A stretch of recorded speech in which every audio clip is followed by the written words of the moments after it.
So, what's up mga ka-acid? Andito naman si Cardo Talisay. Kamusta kayong lahat? Sana nasa mabuti kayong kalagayan mga ka-acid natin dyan. So, ang vlog natin ngayon ay bakit tayo natatakot kapag may acid reflux tayo. Yun ang tatalakayin natin ngayon at isasalaysay ko sa inyo mga ka-acid. Bago muna yan, sana kayang-kaya nyo yung mga acid reflux na yan. Kaya nyo yan mga ka-acid.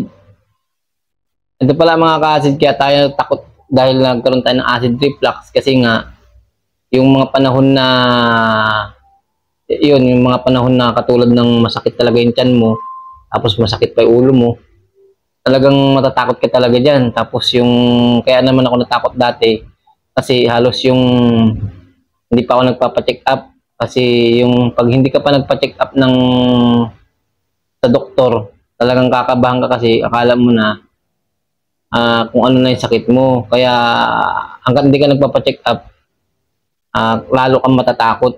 Ngayon, ang nangyari sa akin nun, mga ka-acid, nagpa-check up ako sa doktor, mga 9 na beses nga ako nagpa-doktor eh.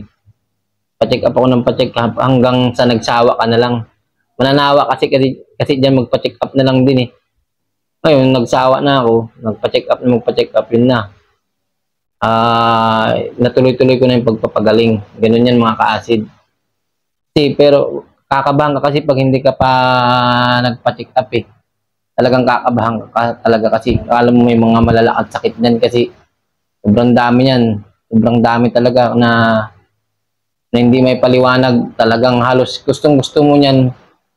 Gustong-gusto ko dati kapag may nararamdaman ako. May kausap akong kaparehas ko na may acid reflux din. Kasi parang tuwang-tuwa ka na tuwang-tuwa ko noon na na ganoon nga, may kausap ako, nasasabi ko yung nararamdaman ko sa kanya. Kasi pag nasasabi mo kasi na nararamdaman mo, matutuwa ka kasi halos pares kayo nararamdaman. Yun, mga baga, hindi ka lang nag-iisa, parang ganoon yan.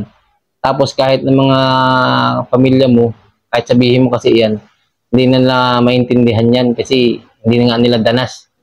Ang makakadanas lang katulad na may acid reflux, ganyan yan. Kaya kung itong video ko na to, pag naparod nila, kailangan sabihin nyo rin sa kanila na ganun. Panood nyo yung video ko, yung mga videos ko para maunawaan din nila mga ka-acid. Tapos yung yung talagang sobrang takot ko rin kasi yung may mga naalala ko, may mga namatay. Kasi namatay yun, yung lalo na yung kapitbahay namin, kasagsagan ng acid reflux ko. May namatay na kapitbahay namin, mas bata pa sa akin. Ngayon ang sakit niya sa tiyan. Sa tiyan din. Umano rin siya nagpunta rin siya ng albularyo, nagpa-doktor din siya. Ayun, ginawa niya rin lahat. Ang pag sinugod siya sa ospital, mga kinaumagahan yata yun na nawala na siya.